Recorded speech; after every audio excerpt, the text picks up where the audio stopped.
Anda masih bersama kami dalam Kominfo Newsroom. Pemirsa, wadah Lembaga Penyiaran Publik Lokal atau LPPL Indonesia Persada ID baru saja meluncurkan logo baru organisasi LPPL nasional tersebut. Tidak hanya peluncuran logo, Munas Indonesia Persada ID juga memberikan penghargaan bagi LPPL terbaik yang diserahkan langsung oleh Gubernur Jawa Tengah Ganjar Pranowo. Lembaga Penyiaran Publik Lokal atau LPPL merupakan lembaga penyiaran publik daerah tersebar di berbagai kota, kabupaten, dan provinsi di Indonesia yang berjaringan dengan Radio Republik Indonesia atau RRI dan Televisi Republik Indonesia atau TVRI. Penyiaran publik lokal ini termasuk TV dan radio daerah, dan wadah yang menaungi LPPL tersebut ialah indonesiapersada.id. Indonesia Persada ID baru saja menyelenggarakan Munas dan peluncuran logo baru yang dihadiri oleh Gubernur Jawa Tengah sekaligus Ketua Umum Indonesia Persada ID Ganjar Pranowo di Bandungan, Kabupaten Semarang, Jawa Tengah. Peluncuran logo baru ini diharapkan Gubernur Jawa Tengah dan Ketum Indonesia Persada mampu untuk mendorong LPPL meningkatkan kualitas penyiaran yang semakin informatif, edukatif, berbudaya, netral, dan menghibur. Selain meresmikan logo baru, Ganjar Pranowo juga menyerahkan hadiah dan penghargaan bagi para LPPL yang masuk ke dalam nominator kategori lomba. Menurut Ganjar Pranowo, para LPPL yang dikategorikan terbaik bisa menjadi acuan LPPL daerah lain dalam produksi konten berkualitas sehingga tercipta standar penyiaran TV radio di berbagai daerah di Indonesia. Semua nanti dari berbagai kategori kawan-kawan bisa dikatakan lebih dari hasil ini. Kemudian kita akan bisa memperbaiki website, kita perbaiki aplikasi-aplikasi dari daerah-daerah yang sudah ada akan kita adopt, untuk kita akan sempurnakan. Terus kemudian konten-konten akan kita segera perbaiki. Kan logonya ada baru, logo baru, semangat baru, konten baru, dan mudah-mudahan ini akan menjadi warna. Kita akan gebrak. Anugerah Indonesia Persada Award ketiga diikuti sebanyak 46 LPPL yang terbagi dalam 6 kategori lomba. Ke-6 kategori tersebut yakni reportase berita Indonesia Live, presenter berita Indonesia Live, host berita Indonesia Live, radio inovatif, radio ramah anak, dan radio peduli bencana. Untuk presenter berita Indonesia Live, presenter LPPL Radio Gema Randik yang dinaungi oleh Dinas Komunikasi dan Informatika Kabupaten Musi Banyu Asin, Elisa Anwiana terpilih menjadi presenter terbaik pertama pada Indonesia Persada Award ketiga. Nur Zahrawati selaku Sekretaris Diskominfo Sumsel Musi Banyu Asin menyampaikan apresiasinya kepada Elisa atas prestasi yang telah diraih dan mengharumkan nama Kabupaten Muba, khususnya Dinas Komunikasi dan Informatika. Nur Zahrawati berharap apa yang telah didapatkan dapat dipertahankan dan ditingkatkan agar menjadi lebih baik lagi ke depannya. Alhamdulillah kami Kabupaten Musi Banyu Asin dengan Radio Gema Randik mendapatkan peringkat terbaik ke-1 presenter terbaik. Alhamdulillah ini berkat kerja keras anak-anak lah ya, Radio Gema Randik semangat komitmennya untuk tampil selalu menampilkan yang terbaik, karena Sumatera Selatan sedikit yang punya radio gitu, namun kita bisa menunjukkan semangat dan eksistensi lah di dunia penyiaran dan radio.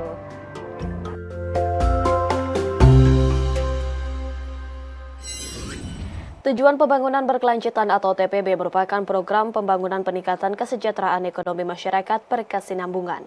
Capaian program TPB tahun 2021 menunjukkan kemajuan yang cukup baik khususnya dalam pembangunan lingkungan dan ekonomi. Direktur Jenderal Bina Pembangunan Daerah Kementerian Dalam Negeri, Teguh Setiabudi, memberikan arahan kepada pemerintah daerah dalam sosialisasi Peraturan Presiden Nomor 111 Tahun 2022 tentang pelaksanaan pencapaian tujuan pembangunan berkelanjutan. Pada sosialisasi tersebut, Menteri Suharso selaku Koordinator Pelaksana SDGs di Indonesia menyampaikan bahwa saat ini status capaian indikator TPB atau SDGs 2021 menunjukkan kemajuan yang cukup progresif, khususnya di pilar pembangunan lingkungan dan ekonomi. Namun, pada saat ini terdapat 73 indikator dari 216 indikator SDGs yang belum tersedia sehingga perlu perhatian khusus dan juga upaya percepatan agar kembali on track, salah satunya melalui Perpres 111 tahun 2022 tentang pelaksanaan pencapaian TPB atau SDGs. Teguh Setiabudi menyampaikan bagaimana pemerintah daerah memiliki peran penting dalam percepatan pencapaian SDGs, yaitu melalui pengintegrasian ke dalam proses pembangunan daerah. Lebih lanjut, Teguh menyampaikan beberapa poin arahan diantaranya, pertama perlu pemanfaatan KLHS RPJMD untuk penyusunan RAD dan dokumen RPJMD. Kedua, meminta pemerintah daerah untuk mengintegrasikan program dan kegiatan yang terkait TPB dituangkan dalam dokumen perencanaan dan penganggaran daerah. Ketiga, mendorong komitmen dan kolaborasi kerjasama antar pemangku kepentingan, serta perlu adanya inovasi-inovasi daerah untuk keberhasilan pencapaian SDGs. Pada perubahan Perpres kali ini mengamanatkan strategi akselerasi untuk mensukseskan pencapaian SDGs yang antara lain, pertama, pemutakhiran sasaran nasional yang disusun dengan mengacu pada tujuan dan sasaran global tahun 2030 dan sasaran nasional pada rencana pembangunan jangka menengah nasional 2020-2024. Sasaran tujuan pembangunan berkelanjutan nasional tahun 2024 tercantum pada lampiran, dan ini harus menjadi pedoman seluruh kementerian lembaga, pemerintah daerah, serta acuan pihak pemerintah dalam perencanaan, penyusunan, pelaksanaan, pemantauan, dan evaluasi rencana aksi nasional dan daerah. Kedua, penguatan peranan gubernur sebagai wakil pemerintah pusat dalam implementasi SDGs di tingkat daerah. Sebagai wakil pemerintah pusat, gubernur di daerah diamanatkan untuk menyusun dan menetapkan rencana aksi di daerah bersama bupati wali kota di wilayah masing-masing dengan melibatkan ormas, filantropi, pelaku usaha, akademisi, dan pemangku kepentingan lainnya.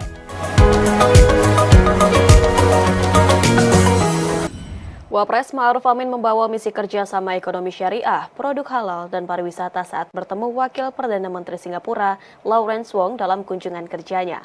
Wapres menuturkan produk halal di tingkat global pada 2028 akan mencapai lebih dari 11 triliun dolar.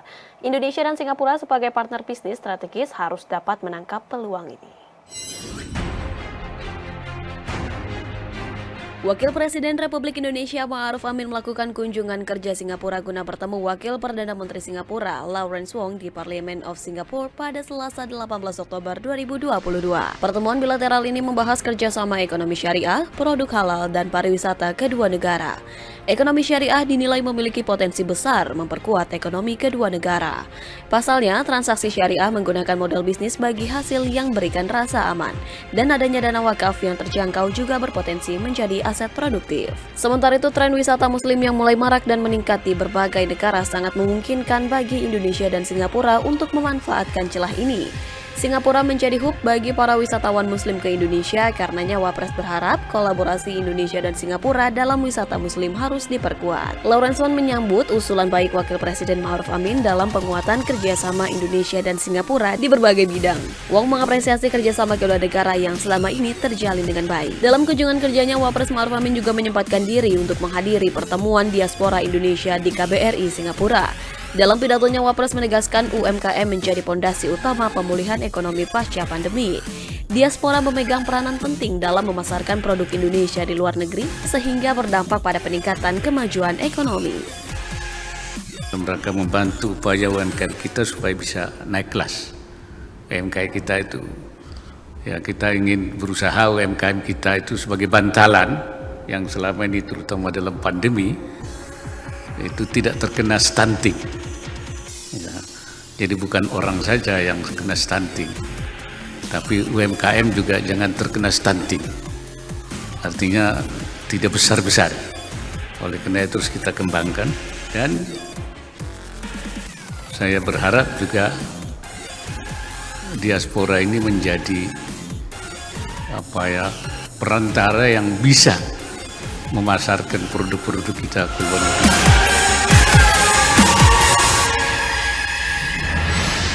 Usai merevitalisasi Taman Mini Indonesia Indah, pemerintah akan merevitalisasi kawasan Hotel Sultan di GBK Jakarta. Mensetnek Pratikno menyebut revitalisasi Hotel Sultan sebagai bagian dari pengembangan ekosistem hijau.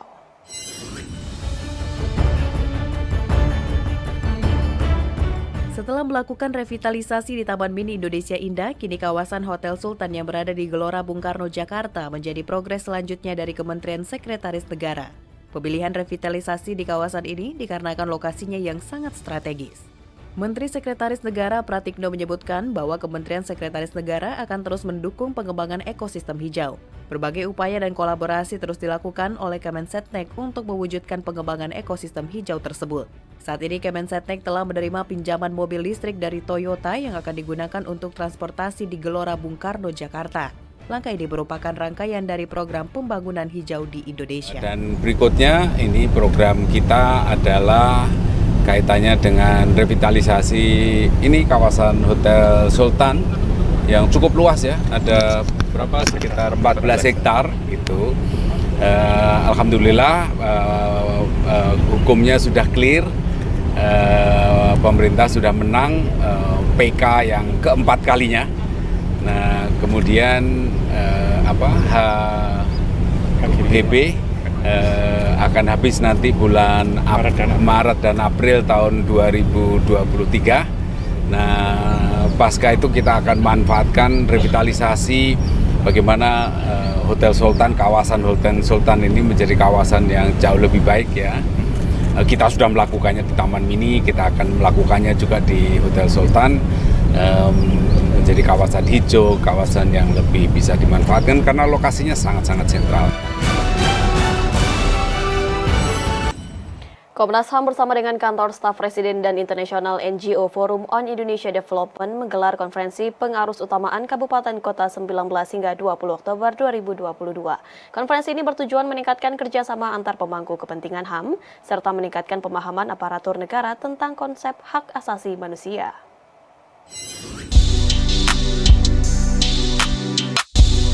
Dalam rangka meningkatkan kerjasama di antara semua stakeholder HAM di kabupaten dan kota, serta meningkatkan pengetahuan pemahaman aparatur negara dan masyarakat tentang konsep hak asasi manusia, Komisi Nasional Hak Asasi Manusia atau Komnas HAM bersama dengan Kantor Staf Presiden dan International NGO Forum on Indonesia Development atau INFID menyelenggarakan kegiatan konferensi pengarus utamaan Kabupaten Kota HAM pada 19 hingga 20 Oktober 2022.